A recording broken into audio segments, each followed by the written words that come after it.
Welcome to e-learning platform of Science Park, Savitribai Phule, Pune University. Today's lesson is for Standard 6. It is Chapter 1, Natural Resources, Part 2. Water. Let us come to one more natural resource, that is water. It is rightly said that water is life. Obviously, you know that water has a number of uses in our life, which are depicted in the picture. In addition, agriculture and industries also depend on water. By the way, here is one question for you.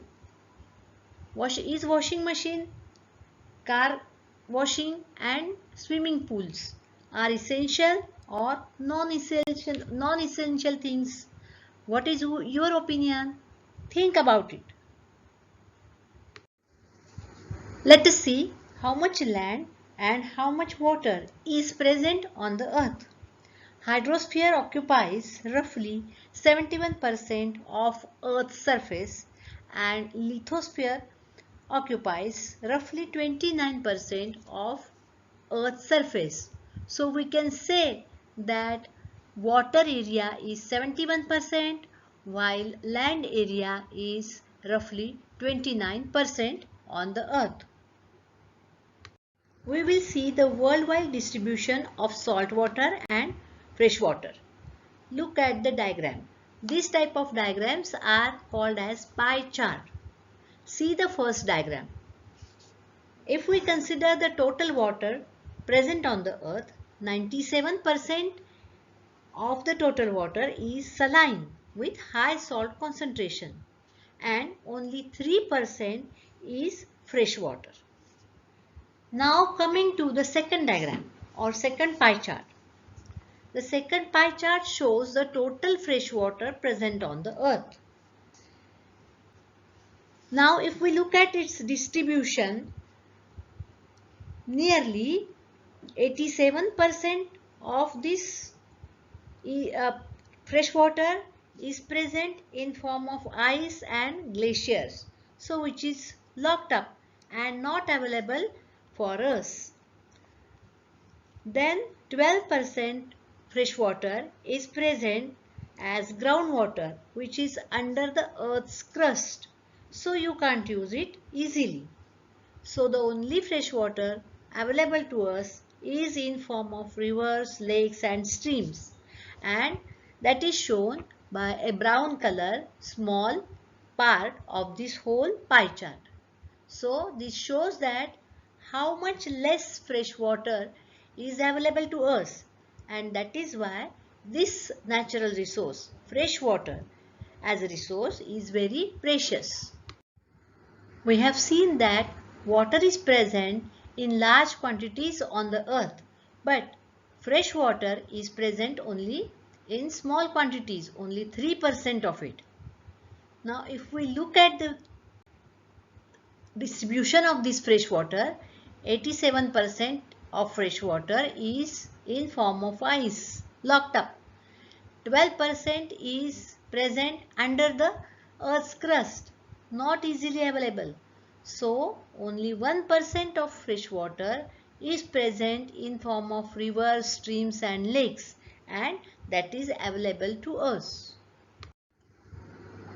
Now let us perform an interesting activity. The name is water audit. Now you may ask, what is audit?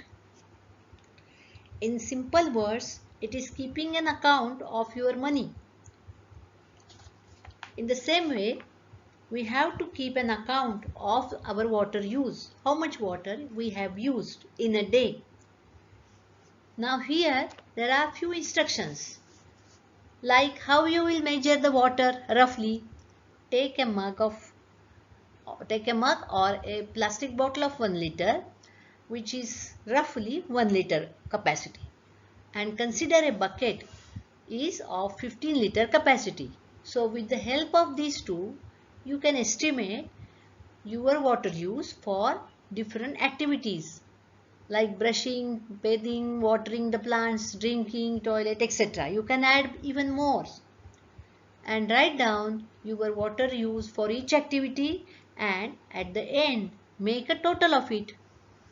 For this particular activity, you can watch a video by Mayuri Didi. The link of this video is given below, and find out how much water you have used in a day, and also suggest the ways how you can save the water out of it. Work at home.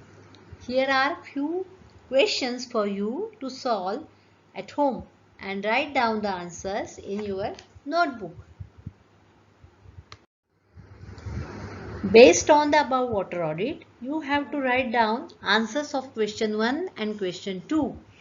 Question number 3 is an activity because it is a visit to nearby lake or river.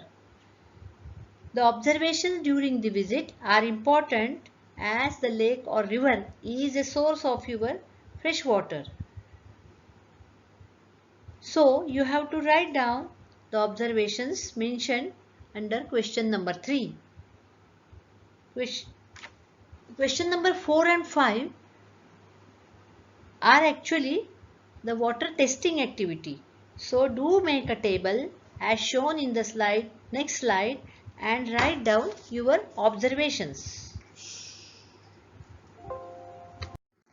This is your observation table.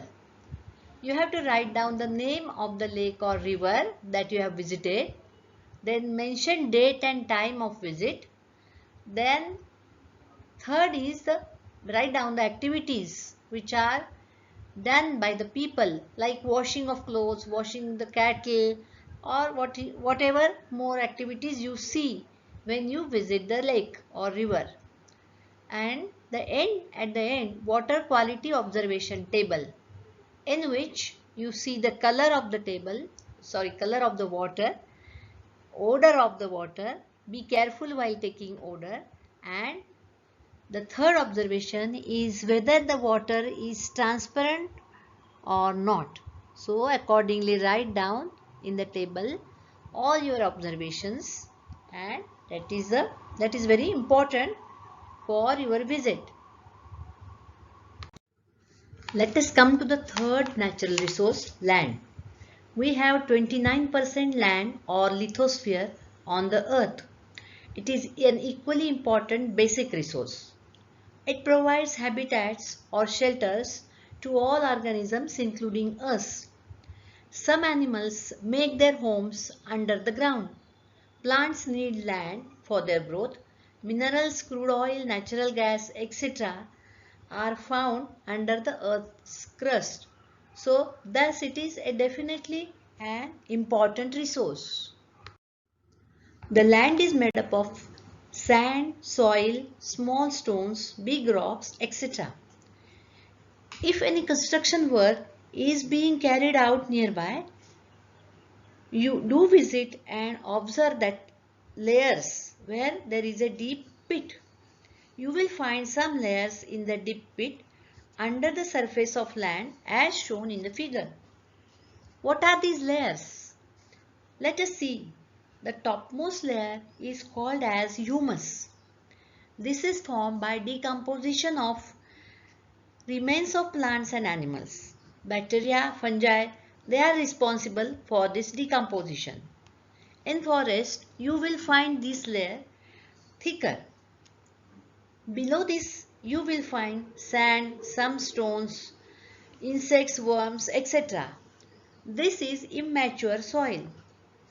As you go down, you will find more and more rocks, and finally there will be a bedrock or parent rock. The minerals in the soil are derived from the bedrock or parent rock. Then why soil at different places is different in color, texture, etc. It is because of the difference in the bedrock minerals, its composition and color. Now we will see the process of soil formation from the parent rock. It is very slow natural process. It goes on continuously. A number of factors are responsible for this process. They are physical factors, chemical factors, and some biological factors.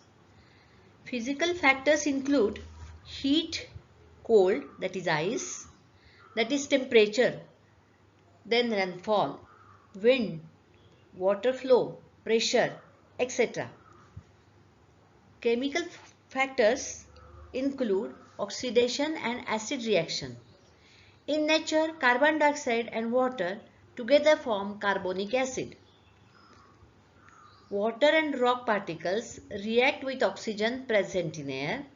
This leads to rusting. So many such chemical processes occur and they cause slow withering of the parent rock.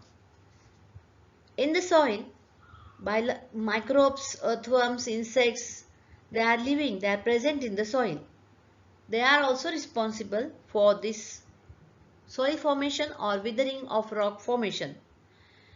Plant roots are also present in deep layers. They grow deep into the soil.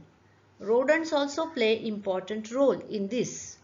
All these factors together lead to breaking of a rock into pieces.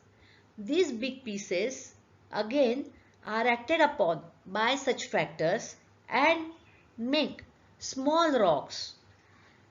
Then from small rocks, still the process goes on continuously, sand is formed, and from this sand finally mature soil or soil is formed. This is very slow process. Remember, it takes that, note that a 2.5 centimeter thick layer of soil takes about 1000 years to form. So this is a very slow process. Now we have understood the importance of this natural resource soil. So let us solve few questions. This is a small homework. You have to fill in the blanks and write down in your notebook.